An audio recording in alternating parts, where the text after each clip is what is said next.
ஒரு குட்டி மேகம் இருந்தது. அது மழை பெய்யவே பயந்தது.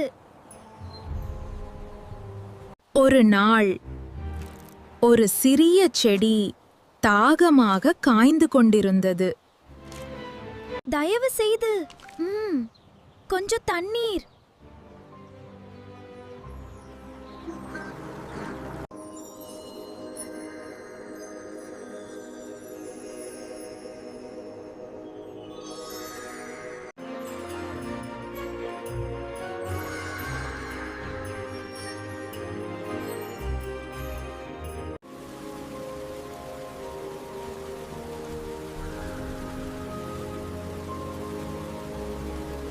அப்போது மேகம் புரிந்தது.